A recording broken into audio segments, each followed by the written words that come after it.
The sound of raised voices drew all of our attention. Liam was the first to move, setting down his empty plate with a clatter and heading for the door. Nikos followed closely, his expression darkening with concern. Without a second thought, I pushed back my stool and trailed after them, my curiosity piqued and worry settling uneasily in my stomach. The closer we got to the main sitting room, the louder the commotion became. My heart began to race, unsure of what we were walking into.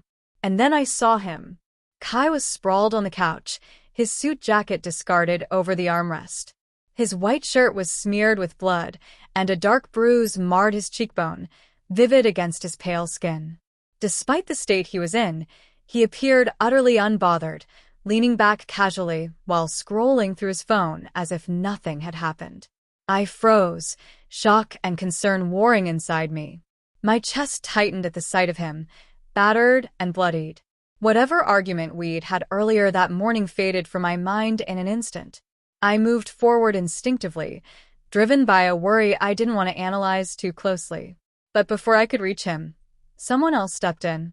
The woman appeared seemingly out of nowhere, her movements fluid and purposeful as she dropped onto the couch beside Kai. She was tall, stunning, with glossy brunette hair and a tight maroon dress that clung to her every curve. High heels clicked softly against the floor as she leaned toward him, her expression full of concern. I stopped in my tracks, the scene unfolding before me like something out of a play I hadn't been cast in.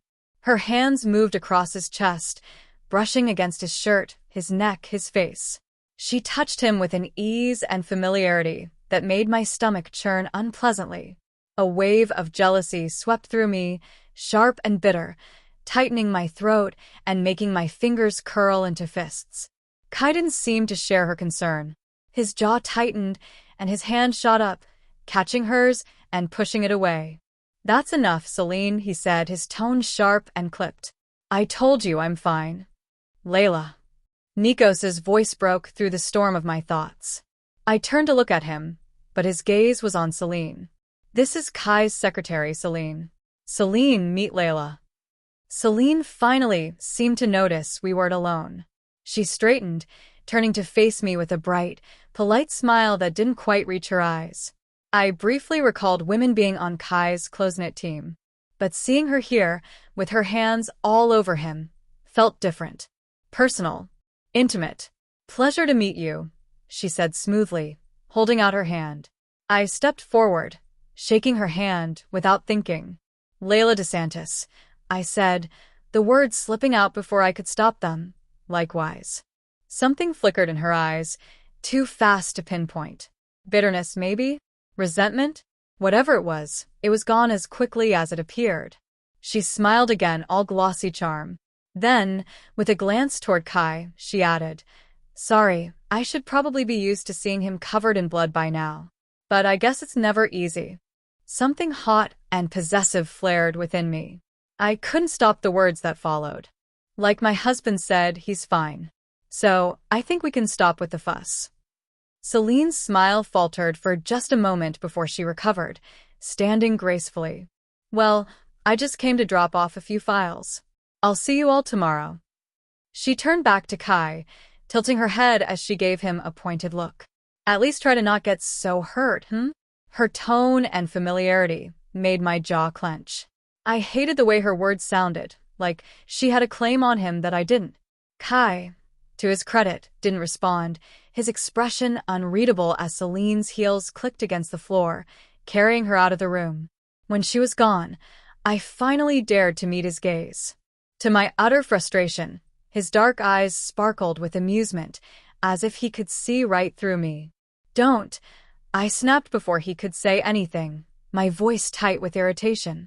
His brows arched, his lips twitching as if holding back a smirk. "Don't what?" I didn't bother answering. I shot him a glare before spinning on my heel and heading back toward the kitchen. My heart pounded in my chest, frustration and jealousy swirling in a chaotic storm I couldn't make sense of.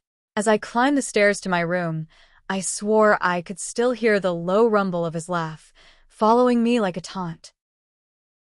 I stood by the window in Kai's wing, the distant view of the paddock doing little to calm my spiraling thoughts. My fists clenched and unclenched at my sides as I wrestled with the irrational storm brewing inside me. Jealousy.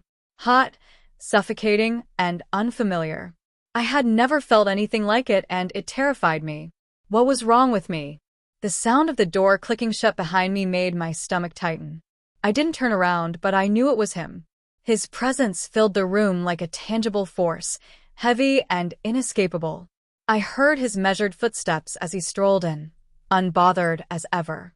He threw his bloodied suit jacket onto the couch, the faint rustle of fabric making me flinch.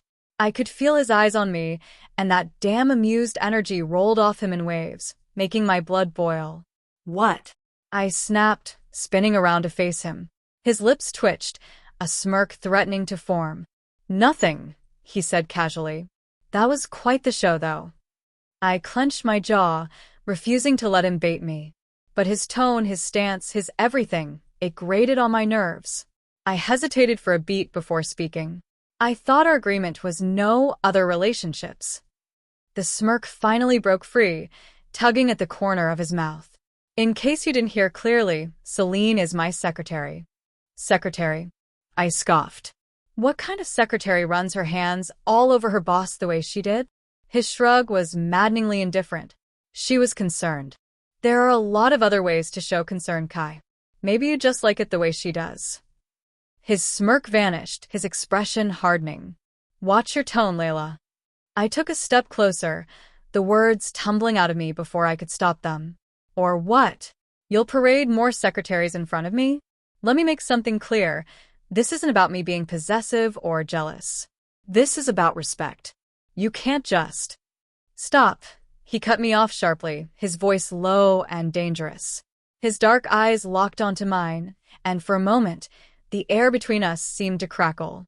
"I don't owe you an explanation for anything," he said, each word deliberate as he gestured between us. "This is an arrangement, not a love story.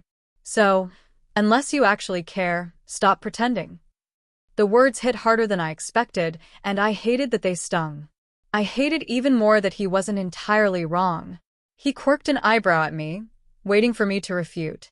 And was that hope in his eyes? When I spoke, my voice was quieter but no less firm. "You agreed to this marriage too.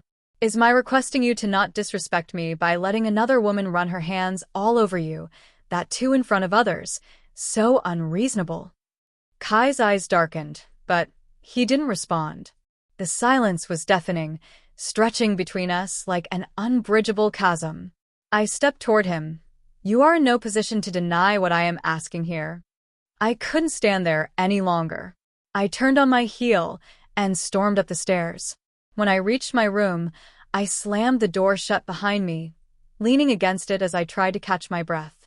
My heart was racing, my thoughts spinning out of control.